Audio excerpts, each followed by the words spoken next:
Assalamualaikum warahmatullahi wabarakatuh. Saya Muhammad Syed Salim. Insya Allah pada kesempatan kali ini saya akan mempresentasikan proposal yang telah saya buat, yaitu proposal PTK SD kelas 4 dengan judul peningkatan hasil belajar matematika dengan pendekatan matematika realistik di SD Negeri 10 Lembang.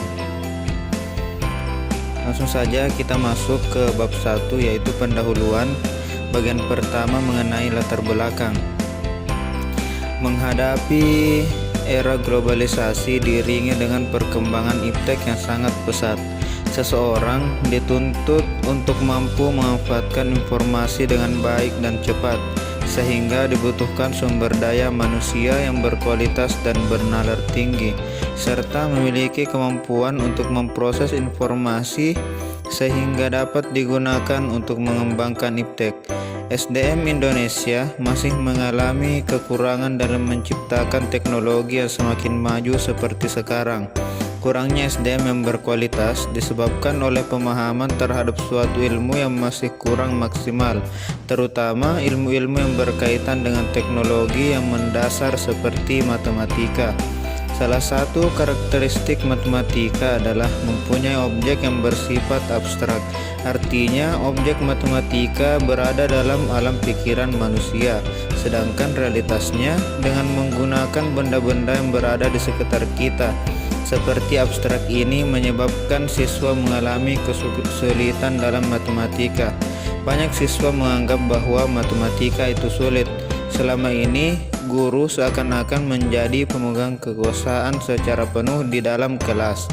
Guru sebagai objek, siswa sebagai subjek pembelajaran terjadi satu arah. Siswa hanya sebagai penerima materi saja. Pembelajaran matematika di kelas 4 SD Negeri 10 Lembang masih didominasi oleh guru. Guru memberikan materi yang dengan metode ceramah. Pada akhir penyampaian, guru memberikan pertanyaan kepada siswa tentang kepahaman siswa. Sebagian besar siswa tidak menjawab. Guru memberikan kesempatan siswa untuk bertanya, namun siswa diam. Pada akhir pembelajaran, guru memberikan soal latihan kepada siswa dan siswa diminta mengerjakannya. Berdasarkan hasil pengamatan ini, nilai ulangan kelas 4 SD Negeri 10 Lembang, hasil belajar siswa pada mata pelajaran matematika, materi penjumlahan 2 pecahan, yaitu dari 20 siswa, terdapat 5 siswa mendapat nilai kurang lebih atau sama dengan 65, sedangkan 15 siswa mendapat nilai lebih besar dari 65.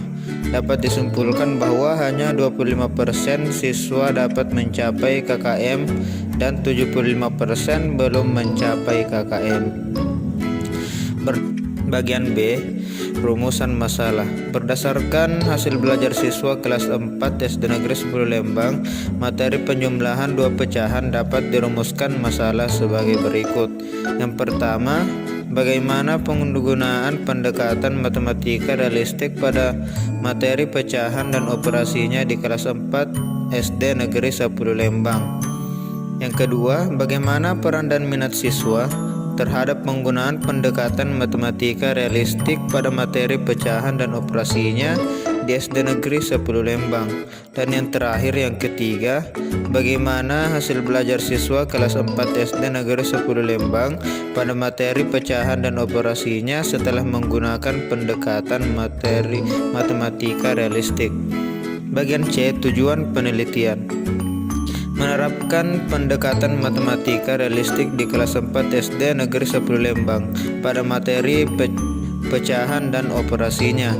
Yang kedua, mengetahui peran dan minat siswa kelas 4 SD Negeri 10 Lembang terhadap pendekatan matematika realistik pada materi pecahan dan operasinya.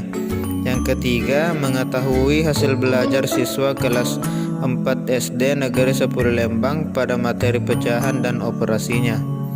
Dan yang keempat, bagian keempat, manfaat penelitian, yaitu yang pertama secara teoritis menjadi bahan informasi ilmiah bagi praktisi pendidikan mengenai pembelajaran. menggunakan pendekatan matematika realistik serta dapat menjadikan referensi dalam upaya pengoptimalan pembelajaran matematika, materi pecahan dan operasinya. Bagian kedua, secara praktis. Bagian secara praktis ini terbagi lagi menjadi beberapa bagian. Yang pertama, bagi peneliti dan guru, maksudnya sebagai bahan pertimbangan dalam menentukan pendekatan pembelajaran yang tepat pada materi pecahan dan operasinya. Bagian B, bagi sekolah, maksudnya itu sebagai masukan dan dasar pemikiran untuk mengoptimalkan pembelajaran matematika sesuai dengan pendekatan yang tepat. Bagian C, bagi pembaca, maksudnya di sini manfaat bagi pembaca dapat memberikan informasi tentang pelaksanaan pembelajaran matematika, materi pecahan dan operasinya menggunakan pendekatan matematika realistik. Setelah kita mendengar pengkajian pada bab 1 sebelumnya, sekarang kita berada pada bab 2 yaitu kajian pustaka. Bagian A, hakikat belajar. Pengertian belajar.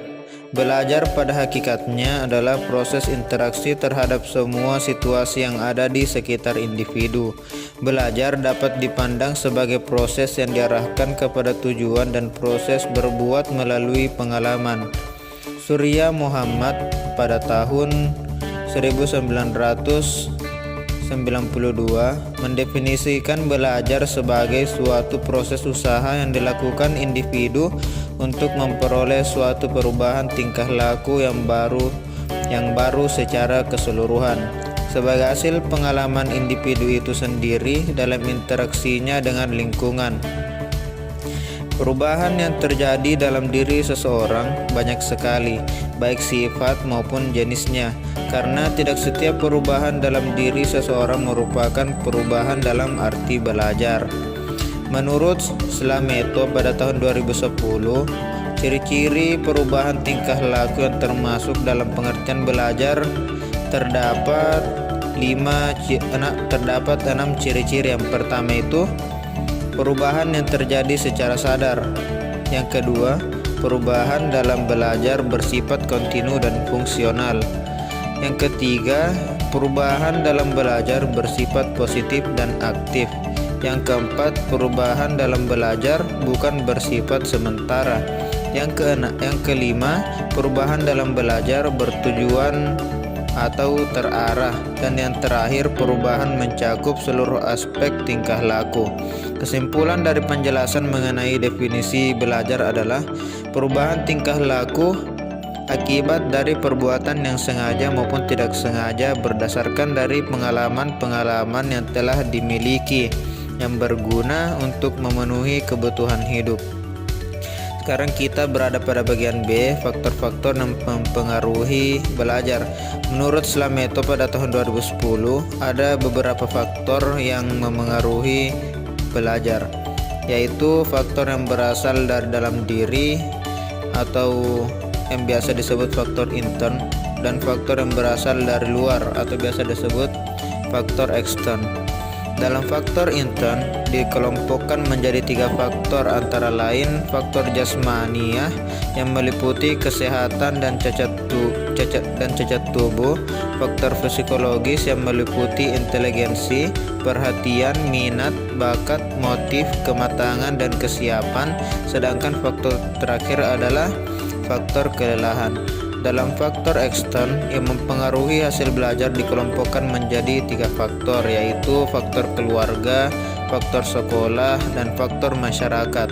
Faktor keluarga meliputi orang tua, relasi anggota keluarga, suasana rumah, keadaan ekonomi keluarga, pengertian orang tua, dan latar belakang kebudayaan.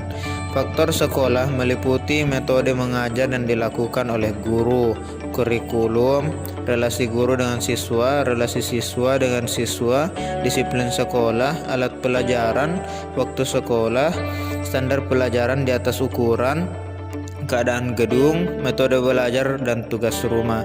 Sedangkan di dalam faktor masyarakat, hal yang mempengaruhi belajar siswa antara lain kegiatan siswa di masyarakat, massa media, teman bergaul, dan bentuk kehidupan masyarakat. Sekarang kita berada pada bagian B. Bagian B yaitu hakikat hasil belajar. Bagian A,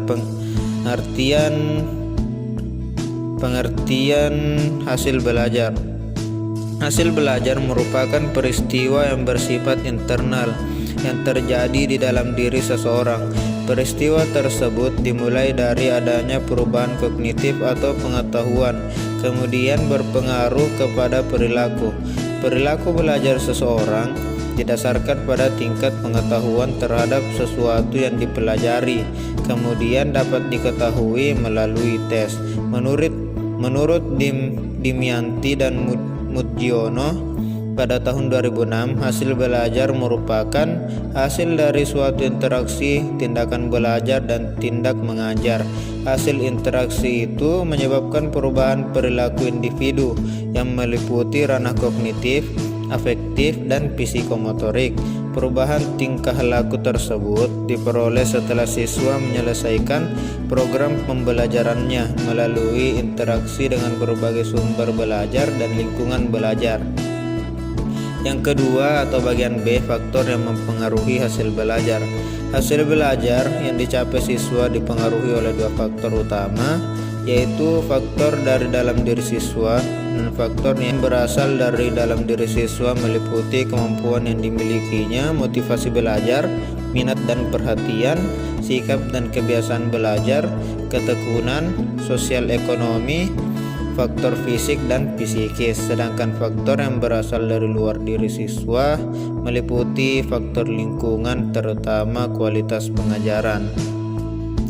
Sekarang kita masuk bagaimana matematika realistik berperan dalam pembelajaran.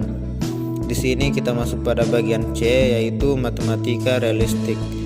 Yang bagian pertama atau bagian A, hakikat pendekatan matematika realistik. Salah satu pembelajaran matematika yang berorientasi pada matematisasi pengalaman sehari-hari dan menerapkan matematika dalam kehidupan sehari-hari adalah matematika realistik. Matematika realistik, Mathematical Education, merupakan teori belajar mengajar dalam pendidikan matematika. Teori Realistic Mathematics Education atau disingkat RME pertama kali diperkenalkan dan dikembangkan di Belanda pada tahun 1970 oleh Institut Freudenthal. Teori ini mengacu pada pendapat Freudenthal yang mengatakan bahwa matematika harus dikaitkan dengan realita dan matematika merupakan aktivitas manusia. Ini berarti manusia harus dekat dengan anak yang relevan dengan kehidupan nyata sehari-hari. Matematika sebagai aktivitas manusia berarti manusia harus diberikan kesempatan untuk menemukan kembali ide dan konsep matematika dengan bimbingan orang dewasa. Seperti yang dikatakan Sulkardi pada tahun 2001 bahwa Realistic Mathematics Education atau RME adalah teori pembelajaran yang bertitik tolak dari hal-hal real atau nyata. Realistik dalam hal ini dimaksudkan tidak mengacu pada realitas tetapi pada sesuatu yang dapat dibayangkan oleh siswa. Prinsip penemuan kembali dapat diinspirasi oleh prosedur-prosedur pemecahan informal, sedangkan penemuan kembali menggunakan konsep matematisasi. Selanjutnya bagian B, langkah-langkah pembelajaran matematika realistik. Wahyudi dan Kriswandani pada tahun 2007 mengemukakan bahwa langkah-langkah pembelajaran dalam pendekatan matematika realistik adalah sebagai berikut. Yang pertama, memahami masalah. Guru memberikan masalah atau persoalan kontekstual dan meminta peserta didik untuk memahami masalah tersebut. Menjelaskan masalah kontekstual. Langkah ini dilakukan apabila ada peserta didik yang belum paham dengan masalah yang diberikan. Bagian ketiga, menyelesaikan masalah secara kelompok atau individu. Keempat, membandingkan dan mendiskusikan jawaban. Maksudnya guru memfasilitasi diskusi dan menyediakan waktu untuk membandingkan dan mendiskusikan jawaban dari soal secara kelompok. Dan yang terakhir, menyimpulkan isi diskusi. Pada bagian D ini kita memberikan sedikit contoh bagaimana cara mengetahui penerapan matematika realistik. Kita mengambil materi pecahan. Bagian D, pecahan. Menurut Mustaqim dan Ari pada tahun 2008, pecahan merupakan bagian dari keseluruhan. Materi pecahan adalah salah satu materi yang diajarkan pada kelas 4 sekolah dasar. Adapun materi yang dipelajari dalam pecahan meliputi yang pertama, menjelaskan arti pecahan dan urutannya, meliputi A. Mengidentifikasi pecahan sebagai bagian dari keseluruhan. Contohnya, satu bagian lingkaran dibagi menjadi 4 bagian, jadi masing-masing bagian tersebut bernilai 1/4 atau bernilai 1/4. Bagian B, mengurutkan pecahan. Jika terdapat beberapa pecahan dan yang berpenyebut sama, maka untuk mengurutkan pecahan-pecahan itu cukup dengan mengurutkan pembilangnya saja. Bagian kedua, menyederhanakan berbagai bentuk pecahan. Bagian A, mengidentifikasi pecahan yang senilai. Maksudnya, pecahan senilai dapat dicari dengan mengalihkan pembilang dan penyebut dengan pembilang yang sama. Bagian B, menyederhanakan pecahan. Pecahan di sini maksudnya pecahan paling sederhana diperoleh dengan membagi pembilang dan penyebut yang sama. Sekarang bagian 3, penjumlahan pecahan. Bagian A, melakukan penjumlahan pecahan berpenyebut sama. Maksudnya penjumlahan pecahan yang berpenyebut sama dilakukan dengan menjumlahkan pembilang-pembilangnya, sedangkan penyebutnya tetap. Bagian B, melakukan penjumlahan pecahan berpenyebut tidak sama. Yang dimaksud di sini penjumlahan pecahan yang berpenyebut berbeda dilakukan dengan cara menyamakan penyebutnya dengan KPK kedua bilangan. Jumlah pecahan baru seperti pada penjumlahan pecahan berpenyebut sama. Bagian keempat, mengurangkan pecahan. Bagian A, melakukan pengurangan pecahan penyebut sama. Maksudnya pengurangan pecahan yang berpenyebut sama dilakukan dengan mengurangkan pembilang-pembilangnya, sedangkan penyebutnya tetap. Kemudian tuliskan hasilnya dalam bentuk paling sederhana. Bagian B, melakukan pengurangan pecahan penyebut tidak sama. Maksudnya, aturan pengurangan pecahan yang berbeda penyebutnya, yaitu disamakan penyebutnya dengan KPK kedua bilangan. Kemudian kurangkan pecahan baru seperti pada pengurangan pecahan berpenyebut sama. Bagian kelima, menyelesaikan yang berkaitan dengan pecahan. Contohnya seperti ibu membeli sebuah kue besar. Kue tersebut dibagikan kepada anaknya yang berjumlah 2 orang. Berapa jumlah yang diperoleh masing-masing anak? Maka jawabannya 1 kue dibagikan 2 anak, masing-masing mendapatkan setengah. Sekarang setelah kita mendengarkan penjelasan pada bab 2, kita melangkah pada bab 3, yaitu metodologi penelitian. Bagian A, pendekatan dan jenis penelitian. Penelitian tindakan ini mengambil bentuk penelitian tindakan kelas kolaborasi, di mana peneliti berkolaborasi dengan guru yang tergabung dalam satu tim untuk melakukan penelitian dengan tujuan untuk memperbaiki kekurangan-kekurangan dalam praktik pembelajaran. Hubungan antara peneliti dan guru bersifat kemitraan, sehingga kedudukan peneliti dan guru sama untuk mengupayakan persoalan-persoalan yang akan diteliti. Dengan demikian, peneliti dituntut untuk bisa terlibat secara langsung dalam PTK ini. Adapun yang melaksanakan pembelajaran adalah siswa dan peneliti, sedangkan guru sebagai pengamat. Pendekatan yang digunakan dalam penelitian ini adalah pendekatan penelitian kualitatif, di mana pengambilan data dilakukan secara alami dan data yang diperoleh berupa kata-kata dan gambar.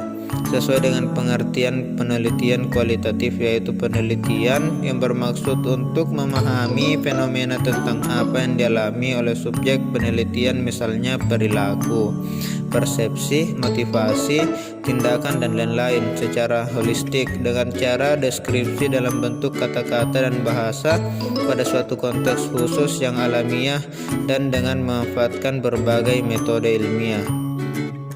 Bagian B, waktu dan tempat penelitian. 1. Waktu penelitian. Penelitian ini dilakukan pada semester ganjil tahun ajaran 2020-2021, yaitu pada Oktober sampai Desember 2020. Tempat penelitian. Penelitian ini dilakukan di kelas 4 SD Negeri 10 Lembang, Kecamatan Labakang, Kabupaten Makajene dan Kepulauan. Bagian C, desain penelitian. Desain penelitian ini menggunakan desain penelitian tindakan kelas yang dikembangkan oleh Kemis dan McTaggart. Model visualisasi bagan yang disusun oleh Kemis dan McTaggart adalah sebagai berikut. Bagian A, perencanaan atau planning. Maksudnya ialah rencana penelitian tindakan merupakan tindakan yang terstruktur dan terencana, namun tidak menutup kemungkinan untuk mengalami perubahan sesuai situasi dan kondisi yang tepat. Bagian B, tindakan atau action atau acting. Yang dimaksud tindakan atau acting adalah penelitian ini adalah tindakan yang dilakukan secara sadar dan terkendali, yang merupakan variasi praktek yang cermat dan bijaksana. Tindakan yang dilakukan berdasarkan pada perencanaan yang telah disusun sesuai dengan perencanaan. Bagian C, observasi atau observing. Observasi pada tindakan ini berfungsi untuk mendokumentasikan hal-hal yang terjadi selama tindakan. Bagian D, refleksi atau reflection.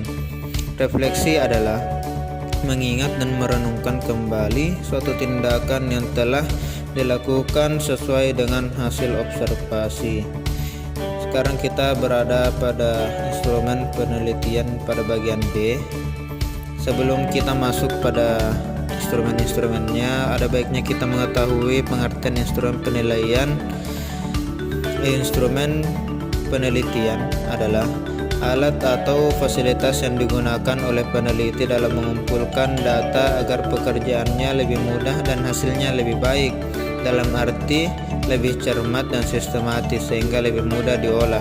Dalam penelitian ini, untuk kepentingan mengumpulkan data digunakan beberapa instrumen, antara lain bagian A, lembar observasi.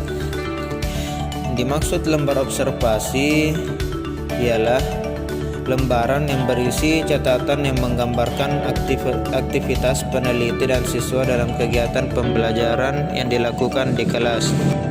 Format lembar observasi yang digunakan adalah format observasi sistematis yang berbentuk isian untuk mengetahui tindakan selama proses pembelajaran. Instrumen kedua yaitu wawancara. Maksud dari wawancara di sini dilakukan tidak terstruktur kepada siswa. Artinya wawancara hanya dilakukan kepada siswa yang dipilih tentang aktivitas, tanggapan, dan sikap siswa terhadap pembelajaran matematika realistik. Bagian C, jurnal harian. Jurnal harian di sini berisi catatan kejadian yang belum terdapat dalam lembar observasi. Jurnal harian ini digunakan untuk mengetahui keterlaksanaan proses pembelajaran serta untuk mendeskripsikan aktivitas siswa maupun pengajar selama proses pembelajaran. Bagian D, bahan ajar. Bahan ajar itu biasa juga disebut buku guru, buku siswa, lembar kegiatan siswa atau LKS. Sekarang pada bagian E, lembar evaluasi. Dimaksudkan di sini berupa soal ulangan isian sebagai tolak ukur kompetensi siswa yang terhadap materi yang telah dipelajari. Lembar instrumen tersebut sebenarnya tercakup dalam sebuah instrumen pokok, yakni peneliti itu sendiri. Penelitian tindakan kelas sebagai peneliti bertradisi kualitatif dengan latar atau setting yang wajar dan alami yang diteliti, memberikan peranan penting kepada penelitinya, yakni sebagai satu-satunya instrumen karena manusialah yang dapat menghadapi situasi yang berubah-ubah dan tidak menentu. Selanjutnya, langkah-langkah penelitian. Langkah-langkah yang dilakukan dalam meneliti adalah sebagai berikut. Yang pertama, personel yang terlibat. Maksudnya dalam penelitian ini peneliti berkolaborasi dengan guru dalam satu tim. Guru sebagai observer, sedangkan peneliti dan siswa sebagai pelaksana pembelajaran. Semua tindakan didiskusikan antara peneliti dan guru. Bagian B, penyusunan instrumen pembelajaran. Instrumen pembelajaran yang digunakan dalam penelitian ini adalah bahan ajar terdiri dari buku guru, buku siswa, lembar kerja, lembar kegiatan siswa atau LKS, dan lembar evaluasi. Bagian C, skenario tindakan. Di sini terbagi menjadi beberapa bagian. Yang pertama itu penyusunan perencanaan atau planning. Pada bagian ini peneliti melakukan observasi awal, wawancara, dan diskusi dengan guru untuk mengetahui permasalahan yang ada dalam pembelajaran matematika di kelas. Setelah peneliti mengetahui permasalahan yang terjadi, peneliti bersama guru yang tergabung dalam tim kolaborasi menyusun rencana tentang tindakan apa yang akan dilakukan untuk memperbaiki, meningkatkan, atau mengubah perilaku dan sikap siswa yang diinginkan sebagai solusi dari permasalahan-permasalahan yang ada. Bagian kedua, pelaksanaan tindakan atau acting. Pada bagian ini, peneliti melaksanakan pembelajaran dengan pendekatan realistik berdasarkan pada rencana tindakan yang tertuang dalam rencana pembelajaran sebagai upaya perbaikan, peningkatan, dan perubahan yang diharapkan. Bagian ketiga, observasi atau observing dan perekaman tindakan. Pada bagian ini, kegiatan ini bertujuan untuk mengamati pelaksanaan dan hasil serta dampak dari tindakan yang dilakukan. Tahap ini dilakukan selama proses pembelajaran berlangsung. Tahap ini dilakukan oleh guru sebagai observer. Selanjutnya, bagian keempat dan bagian terakhir, refleksi atau reflection. Pada bagian ini, peneliti dan guru menganalisa, menginterpretasikan, dan menyimpulkan hasil dan dampak dari tindakan yang dilakukan berdasarkan data dari hasil observasi atau monitoring dan perekaman tindakan. Data hasil monitoring dan perekaman tindakan disusun secara urut dan teratur.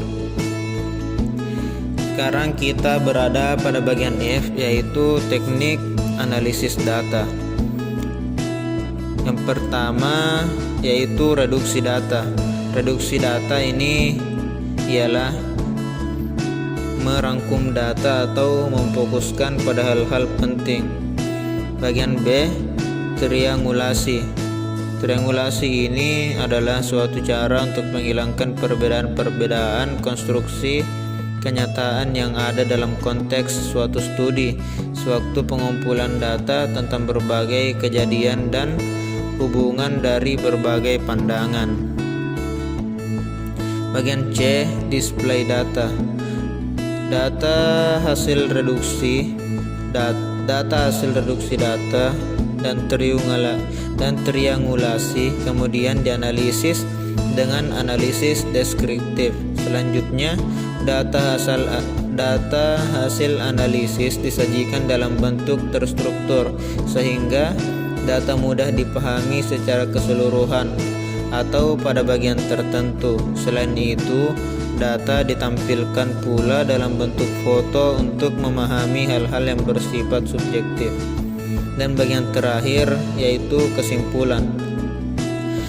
Maksudnya di sini ialah data yang diperoleh setelah dianalisis, kemudian diambil simpulannya, apakah tujuan dari pembelajaran sudah tercapai atau belum. Apabila belum tercapai, dilakukan tindakan selanjutnya, dan apabila sudah tercapai, penelitian dihentikan. Demikian hasil dari presentasi proposal saya, yaitu PTKSD kelas 4 peningkatan hasil belajar matematika dengan pendekatan matematika realistik di SD Negeri 10 Lembang. Kurang dan lebihnya mohon dimaafkan. Wabillahi taufiq wal hidayah. Wassalamualaikum warahmatullahi wabarakatuh.